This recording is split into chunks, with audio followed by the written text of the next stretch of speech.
Hello friends. तो आज इस वीडियो में बात करने वाले हैं कि एमसीक्यू क्वेश्चन या फिर ऑब्जेक्टिव क्वेश्चन कैसे सॉल्व किए जाते हैं। क्योंकि दोस्तों आप इस टाइम पर देखेंगे जितने भी हमारे एग्जाम हो रहे हैं, चाहे वो ग्रेजुएशन के एग्जाम हो, चाहे वो कॉम्पिटिटिव एग्जाम हो, चाहे वो कोई प्रतियोगिता हो, हर जगह पर जो पेपर का पैटर्न आता है वो अब ऑब्जेक्टिव ही है। एमसीक्यू क्वेश्चन ही आपको देखने को मिलते हैं।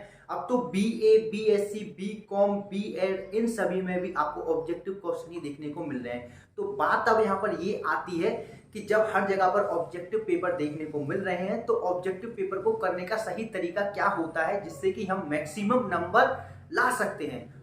तो इसमें मैं 3 स्टेज में इसको बताने वाला हूं। पहली स्टेज जो है, पहली स्टेज में बताऊंगा कि आपको अगर ऐसे कोई क्वेश्चन है जो कि आपको आते हैं तो उन्हें 100% श्योर करेक्ट कैसे करें। सेकेंड स्टेज यहां पर मैं ये बताने वाला हूं कि आपको अगर कोई क्वेश्चन ऐसा आता है जिसमें कि आपको 50-50 चांस है, या फिर आपको लगता है कि ये सही हो सकता है, या फिर उसके 2 आंसर आपको सही लग रहे हैं, मैनी सिचुएशन हो सकते हैं, तो उससे आप कैसे टैकल करें।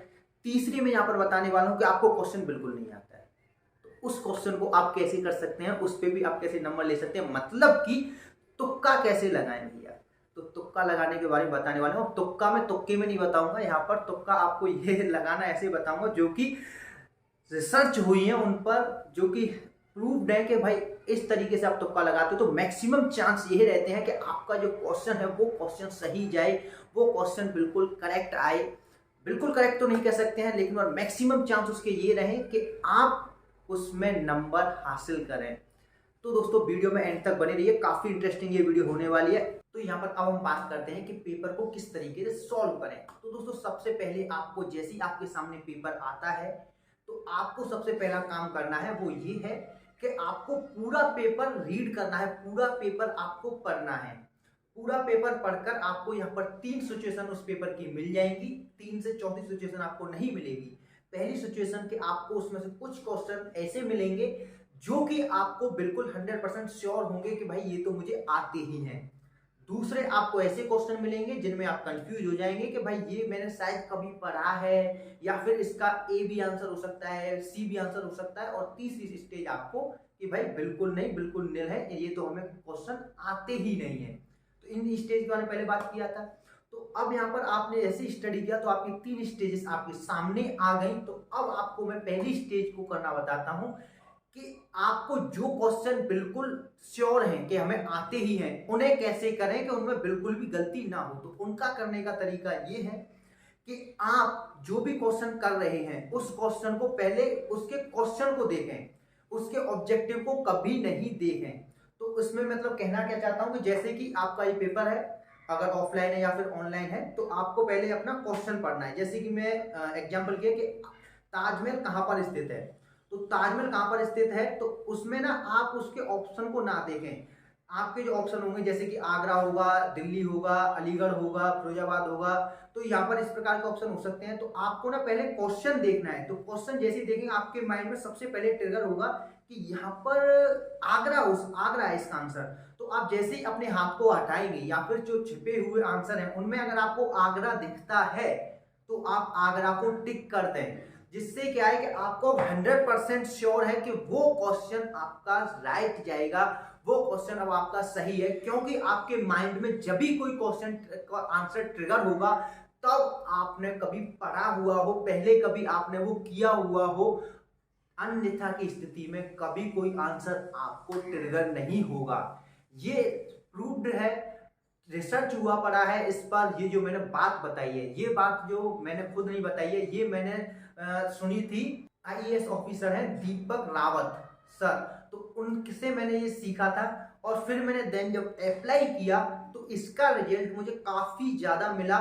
जो कि रिजल्ट ये था कि 1-2 क्वेश्चन कभी गलत हो जाते हैं ना, तो वो गलत बिल्कुल भी नहीं हुए, एकदम एग्जैक्ट 100% करेक्ट सभी आंसर आपको होंगे। तो अब यहाँ पर हम बात करते हैं सेकंड स्टेज की। थोड़ा बहुत आता है ऐसे कोई क्वेश्चन जिसमें कि इसकी सिचुएशन हो सकती है कि हमें भाई थोड़ा बहुत कहीं कहीं पर पड़ा है, उसका हमें लग रहा है कि इसका आंसर शायद बी हो सकता है, या फिर इसका आंसर 2 हो सकते हैं, बी भी हो सकता है, ए भी हो सकता है। ऐसी सिचुएशन या फिर हमें मतलब लगता ही है, ऐसी जो लगने वाली जो सिचुएशन होती है ना वो बहुत ज्यादा हर किसी के साथ रहती है। तो उस सिचुएशन को कैसे टैकल करें, तो इसके लिए क्या कोई फॉर्मूला है या फिर कोई तरीका है? तो इसके लिए भी एक सिंपल तरीका है, एलिमिनेट। एलिमिनेट का मतलब है कि आपके जो ऑब्जेक्टिव आपको दिए हुए हैं, अब यहाँ पर आपको अपना क्वेश्चन देख लेना है और क्वेश्चन देखने के बाद आपको उसके ऑब्जेक्टिव अब देखने हैं। ऑब्जेक्टिव जो पहला तरीका तो वहां पर लगाना ही है, उस क्वेश्चन को याद करना है। अगर कुछ ट्रिगर थोड़ा बहुत भी होता है तो वही उसका थोड़ा बहुत आंसर हो सकता है, आपको लगता है हो सकता है। तो अब यहाँ पर क्या करना है, अब यहाँ पर लगाना है एलिमिनेट का रूल। एलिमिनेट का मतलब क्या होता है कि आपको यहाँ पर ऑब्जेक्टिव खत्म करते जाने हैं। कि आपको पहले तो लग रहा है कि उसमें से कि इसका डी तो बिल्कुल नहीं हो सकता, तो डी को बिल्कुल कट कर दें कि डी तो हमारा है ही नहीं, तो डी एलिमिनेट हो गया। उसके बाद आपको लगता है कि इसका ए भी बिल्कुल नहीं हो सकता, तो ए भी एलिमिनेट हो गया। अब यहां पर बचे बी एंड सी। तो बी एंड सी में से आपका माइंड जिसकी ओर ट्रिगर कर रहा है, आपको जो लग रहा है कि इसकी प्रोबेबिलिटी ज्यादा है, मुझे लगता है, जैसे कि एक सिचुएशन होती है ना कि मुझे लगता है कि इसका बी हो सकता है, तो आपको ना वो बी टिक करना है। और इसका यही तरीका है और ये भी प्रूव्ड है कि इस तरीके से अगर हम करते हैं तो बिल्कुल सही आंसर जाता है। इसकी भी कभी 90% प्रोबेबिलिटी यही रहेगी कि इसका आंसर बिल्कुल सही जाएगा। अब आप कहेंगे भाई आपने इसमें क्या नया बता दिया, इसमें नया है, आपको तो पहली स्टेज इसमें पहले तो अप्लाई करनी है, उसके बाद आपको एलिमिनेट करने हैं दो कोई भी ऐसे ऑब्जेक्टिव जो कि आपको बिल्कुल नहीं लगते हैं। फिर उसके बाद आपको क्या करना है कि जो आपको ट्रिगर आंसर हो रहा है, जैसे कि मुझे ट्रिगर मेरे माइंड में हो रहा है कि इसका बी आंसर हो सकता है, तो आपको तब जाकर वो बी टिक करना है और उसकी भी प्रोबेबिलिटी बहुत ज्यादा हाई हो जाएगी। ये तरीका सबसे बेस्ट तरीका है जिसमें आप कंफ्यूज रहते हैं और इससे आपका टाइम भी बचेगा, ज्यादा टाइम नहीं लगेगा। यहाँ पर हम बात करते हैं लास्ट स्टेज की, जो कि है तुक्का लगाना। अब हम भाई बिल्कुल सरेंडर कर दिया पेपर के सामने के अब हमें बिल्कुल भी क्वेश्चन नहीं आ रहे हैं, लेकिन पर अब नंबर कैसे लाएं? तो उसके लिए अगर आप तुक्का ज्यादा लगाते हो किसी कॉम्पिटेटिव एग्जाम में, तो उसमें तो भाई नेगेटिव मार्किंग है, आपके नंबर डाउन जाएंगे। और अगर आपकी कहीं पर ऐसे एग्जाम रहते हैं जैसे कि मैंने पहले बात किया था बीए बीएससी, इनमें अगर नेगेटिव मार्किंग नहीं है तो आप बिल्कुल लगाइए, बट उनमें भी सही तुक्का लगाइए तो आंसर, अगर आपके नंबर कटे ना तो बढ़े, ऐसा भी नहीं कि जीरो ही रखें। तो उसके लिए ये भी जरूरी है। तो उसके लिए यहाँ पर आपको जो तरीका फॉलो करते हैं पहले तो वो बंद करने पड़ेंगे। कि आपका तरीका क्या रहता है कि पहले का ए, फिर दूसरे का बी, फिर तीसरे का सी, फिर डी, फिर डी, फिर सी, फिर बी, फिर ई, ए। या फिर आप दूसरा तरीका यूज करते हैं, स्टूडेंट ऑफ द ईयर हमें बताया गया था कि जय माता दी ए, जय माता दी बी, जय माता दी सी। तो वो तरीका नहीं करना है। इसके लिए 4 तरीके हैं जो कि आप रिसर्च किए गए हैं, जो कि देखे गए हैं काफी ज्यादा रिसर्च करके कि ये क्या तरीके काम करते हैं। तो वही तरीके में बात करने वाला हूं। तो उसमें सबसे पहला जो तरीका है वो ये है कि आपके जितने भी जो ऑब्जेक्टिव क्वेश्चन होते हैं उनमें से मैक्सिमम प्रोबेबिलिटी रहती है कि आपका जो आंसर है बी या फिर सी, इन दोनों में से ही हो। अब डी और ए भी आंसर रहते हैं। अब भाई कुछ ऐसे भी हैं जो कमेंट करेंगे भाई रहते हैं, लेकिन पर मैं यहाँ पर बात कर रहा हूँ तुक्का मारने की। तो तुक्का मारने में मैक्सिमम जो प्रोबेबिलिटी जो सर्च करके देखी गई है 100-200 लोगों को बैठाल कर, और जब उन पर बी और सी टिक कराए गए तो वहां पर निकला कि आपके जो मैक्सिमम आंसर रहते हैं वो बी एंड सी में ही रहते हैं। जो एग्जामिनर रहता है जब वो पेपर बनाता है तो उसमें ए आंसर को, करेक्ट आंसर को बहुत कम ए पोजीशन पर और डी पोजीशन पर लगाता है, वो बी या सी में से रखता है।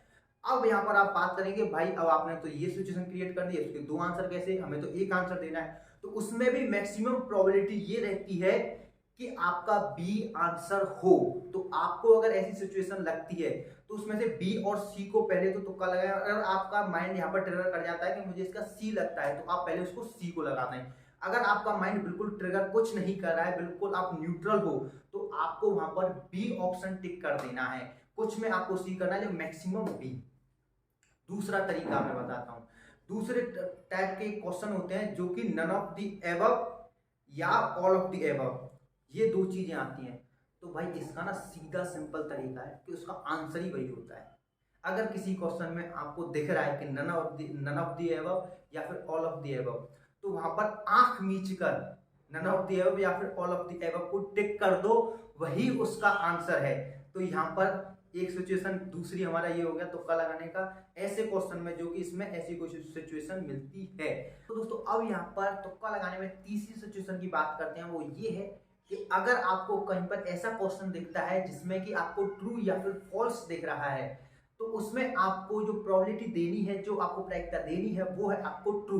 ट्रू टिक कर देना है, क्योंकि यहाँ पर ये भी रिसर्च से पता चला है कि यहाँ पर रिसर्च की थी कि जितने भी जो आंसर थे उनमें से मैक्सिमम जो एग्जामिनर आंसर जो करते हैं किसी भी क्वेश्चन का, तो वो ट्रू आंसर जो होता है वही सही रहता है। वो ऐसा कोई क्वेश्चन पूछते हैं जिसका आंसर ट्रू हो या फिर सही हो, तो आपको वहां पर आंख मीच कर ट्रू ही टिक कर देना है। अब यहाँ पर जो मैं कह रहा हूँ ना, ये आप पहले ध्यान रखें कि मैं तुक्के के बारे में कह रहा हूँ। आप ये कहेंगे कि भाई ऐसी कौन सी सिचुएशन है इसमें तो फॉल्स भी हो सकता है।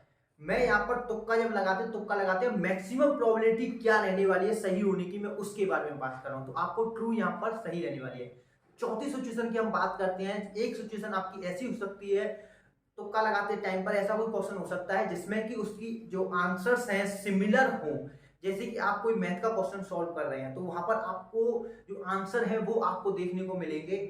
ए जो है आंसर वो आपको 4 मिलेगा, बी आपको 6 मिलेगा, सी आपको 7 मिलेगा और डी आपको मिलेगा 216। तो आपको यहाँ पर जो आंसर रहने वाला है वो सिमिलर जो आंसर है ना, सिमिलर में से ही रहने वाला है। जो 4, जो 5 और जो 6 या फिर 4, 5, 6 जिनमें से ही रहने वाला है आंसर। 216 कभी नहीं होगा। तो आपको उनमें से एक देखना है कि आपको कौन सा लग रहा है। जो भी आपको सिमिलर ज्यादा नजदीक लग रहे हैं उनमें से एक होने वाला है, तो आप वहां पर टिक कर सकते हैं। तो ये 4 तरीके हैं जिनसे आप तुक्का लगा सकते हैं। और मैं यहाँ पर लास्ट में यही कहूंगा कि अगर आप पहले पेपर को देखें, पेपर अगर आपको नेगेटिव मार्किंग है तो वहां पर आप तुक्का बहुत कम यूज करें तो इन तरीकों का यूज ज्यादा करें। और उसके बाद अगर आपका पेपर में नेगेटिव मार्किंग नहीं है, अगर नेगेटिव मार्किंग है बहुत कम है, तो आपको यहाँ पर ये तरीके यूज करने हैं। और अगर नेगेटिव मार्किंग है 1/4 की नेगेटिव मार्किंग है, तो आप इस तरीके को यूज ज्यादा कर सकते हैं। लेकिन अगर इससे ज्यादा है तो आप इस तुक्के मारने के तरीकों को यूज ना करें। तो आप इन सभी तरीकों से आप अपने ऑब्जेक्टिव पेपर को या फिर एमसीक्यू क्वेश्चन को अच्छी तरीके से सॉल्व कर सकते हैं, मैक्सिमम नंबर आप ला सकते हैं। आप एक बार इन सब तरीकों को यूज कर जरूर देखें। और दोस्तों अगर आपका कोई सवाल है तो आप कमेंट कर पूछ सकते हैं। अगर आप बात कुछ पूछना चाहते हैं तो इंस्टाग्राम की लिंक मैंने डिस्क्रिप्शन में दी हुई है, डिस्क्रिप्शन में जाकर आप वहां से इंस्टाग्राम पर बात कर सकते हैं, कुछ भी पूछ सकते हैं। वीडियो पसंद है वीडियो को लाइक करें और अपने दोस्तों में शेयर करना ना भूलें। अपने स्टेटस पर, व्हाट्सएप ग्रुप पर, हर जगह पर शेयर करें। और अगर आपको वीडियो पसंद आई है तो चैनल को सब्सक्राइब कर जरूर जाएं। मिलते हैं अगले किसी शानदार वीडियो में। जब तक के लिए बाय बाय, जय हिंद।